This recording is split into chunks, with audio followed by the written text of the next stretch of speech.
Hi, this is Jason, and this is my daily vlog called Living with CMT. I hope you enjoy.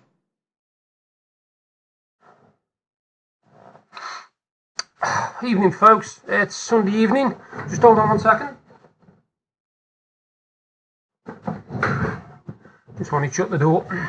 Yeah, it's been a strange day for me today.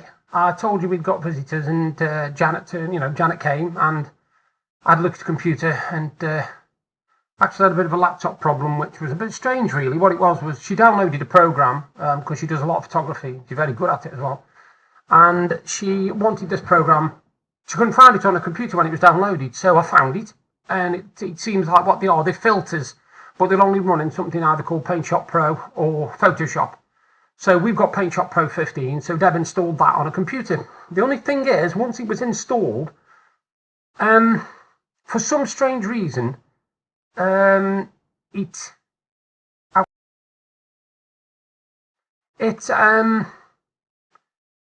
time I clicked on a folder, it kept opening in PaintShop Pro, no matter what the folder was. And I went into the associations of the folder because I know exactly what I'm doing, and none of them were ticked. None of them were actually done so that would happen. And the only way I could actually get it to stop doing it was to uninstall PaintShop Pro. I couldn't figure out what it was. I went on the internet and looked. I went on, the Google search engines, the Coral PaintShop Pro website, Helpline, and nothing. There was nothing there at all. I could not stop it every time I clicked on a folder. The only way you could get a folder to open is if you right-clicked and clicked open, then it would show the files inside the folder. If you double-clicked it to open it, it would automatically open in PaintShop. I couldn't figure it out. And yeah, I'm only trying to browse the folders, the files that are in there. Anyway, like I say, I got it sorted in the end. Ended up deleting it and all that sort of stuff. But what I'm going to do, I'm actually going to try and get hold of PaintShop Pro 19 if I can. I know it's only about £50 or £60 or something on Amazon, and I've got some vouchers, so I might buy it myself. Because what I want to start doing, I want to start messing around with a bit of digital imagery and photography. Because eventually I want to do my own book covers, and also create some character art for me, characters from my books, so that I've got an idea in my head and people have got an idea, and then I can start putting them on my Facebook page to show people what the characters, who they are and what they are and what they represent. And that's what I basically want to do. I want to start creating characters, so I'm going to be looking into the digital side of it as well.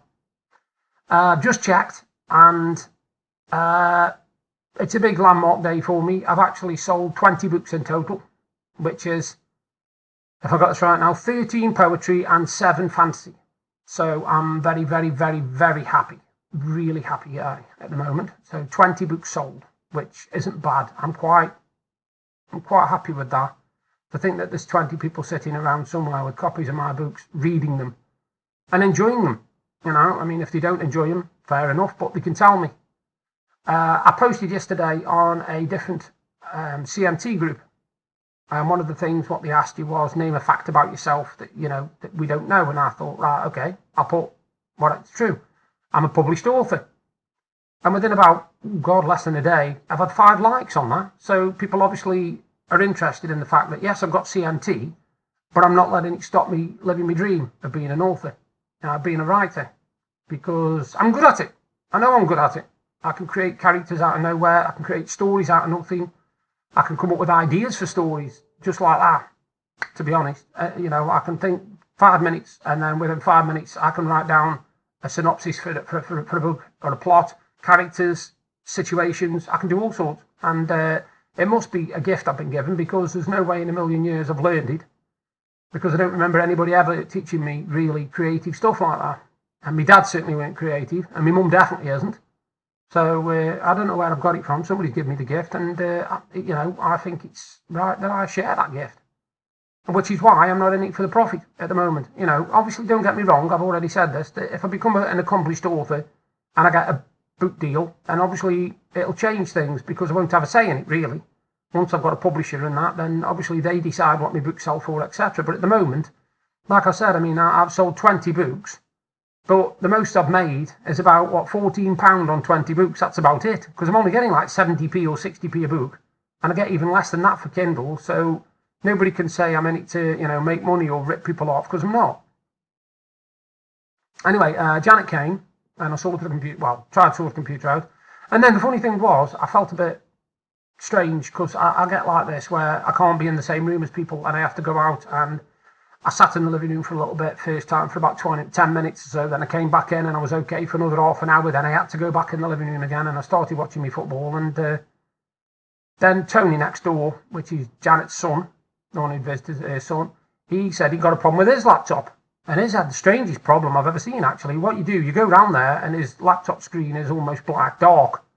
And when you click on the button to make it brighter, as soon as it goes brighter, it starts going back down again. And I thought, well, okay, maybe his brightness key is stuck on his laptop. Can happen. I had a look at that, it wasn't that. I went into the actual control panel and the settings for the video card and tried to change the brightness there, and as soon as I changed it back up, it went back down again. And I thought, this is a bit strange. I couldn't figure it out. Anyway, 5 minutes of moving the slider backwards and forwards and wondering what's going on, because at this point I was trying to work out what was going on, and it suddenly stopped. And from that minute on, it was working fine.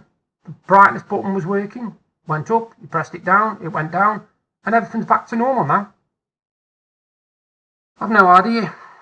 I mean, I've been fixing computers for years, but I'll never figure out what the bloody hell they're all about, because I've always had the ability to sort computers out. Always have had. Even since I was fixing Spectrums and breaking them years and years ago. As I used to say, I've crashed more computers than most people have had hot dinners. But I've got a knack for fixing computers. The only trouble is that then gets you people ringing you up with things like vacuum cleaners and washing machines and tumble dryers and asking if you can fix them because you can fix computers, which completely baffles me. Anyway, yeah, so they went. She stayed for a little bit longer, and then they went. And then she went, because I went round there and sorted his laptop out. Anyway, then we had some to eat. We had a nice Sunday dinner, which my wife cooked, which was absolutely beautiful. And now I'm just sort of chilling and watching football in the other room. It's just one of them days today where I just haven't felt with it, if you know what I mean. I felt sort of detached from everything, as if everything's going on around me and I'm sort of watching it from a distance. It's really, really strange. I don't know whether it's the CMT. I don't know whether it's my mental anxiety. I don't know what the hell it is, but it's really weird. It's as if I'm watching my own life from a distance, you know, and trying to work out where it goes from here. It's bizarre. I've got my sister coming down tomorrow because she wants me to sign a copy of my book, which I will do. You know, I'm going to sign a copy of my book. A gentleman on the new site, he actually saw that I'd done this fantasy book, and then he posted, you know, had I actually done a Kindle version or thought about doing a Kindle version. And Melody Woodman, who is still one of my biggest fans, she pointed out to him that it is available on Kindle, and he then went and bought it. So that was rather cool. So yeah, I've sold books yesterday and today, so I've now amounted to 20 books sold. Like I say, which is a massive achievement when you're a new writer. It's not up there with, you know, your J.K. Rowlings and your Stephen Kings, but I haven't got their finances, I haven't got their publishers, I haven't got a book deal or nothing like that. I'm doing this all off my own back, you know. I'm actually self-publishing on Amazon. And obviously with what they do, which is fantastic, don't get me wrong, it's absolutely brilliant, but at some point I'm going to have to look into try and get a book deal with a proper publisher, because if I'm going to get established, I've got to do it without having to go through Amazon just to get a copy of my book. You know, if I want to get like 20 or 30 copies to sign for people, I've got to pay that out my own money, and 30 copies at £7 a book, that's a lot of money, you know. But yeah, the more, you know, I'm enjoying people are buying my books because it's giving me something positive. I'm at the moment, believe it or not, I'm working on my second book of poems, because over the years I've actually written over 350 poems, which is quite scary. The reason I keep glitching the video is because it keeps losing me sound, and I keep lagging behind. I can't work out why, actually. Mystery. Yeah, like I say, not doing much else today. It's just this, and then recording this, and I'm watching Chapo, which is on Netflix at the moment, which is a fantastic foreign, I don't know if it's classed as foreign, anyway, it's an alternative, it's not UK, it's not American and such, and it's dubbed over. It's dubbed over, and it's really, really good, about basically Mexican drug cartel, and El Chapo is basically a character that hasn't been made up. It's based on true events. If you like Narcos, which is brilliant anyway, Narcos, whatever you call it, then you will like this, El Chapo. It's good. It's really, really good. And the characters in it are fantastic. They really are. Definitely worth a watch. I'd recommend it if you want to, have a bash on Netflix and you can't find anything that you want to watch. Watch El Chapo. Even though it's in a foreign language, well, dubbed, it is really, really good. Anyway, I think that's me lot for today, actually. I think I'm done for today. So you all take care, and I'll do another video tomorrow. Bye for now. Forgot to mention, 10 days till November starts. And obviously, in November, I'm growing a beard and a moustache for the entire 30 days. And I'm raising money for Prostate Cancer UK. I will, in the next few days anyway, I will post the links to my site. I will post the links to my fundraising page and also facts and figures and information about prostate cancer. So keep watching on my Facebook page and on my various pages, and you'll see posts from me to do with it. Bye for now. If you're enjoying the videos I'm doing and you want to see more, you can subscribe by clicking the link there. And if you want to see my exciting day from yesterday, you can click up there. Thank you again for taking the time to watch my videos. Bye for now.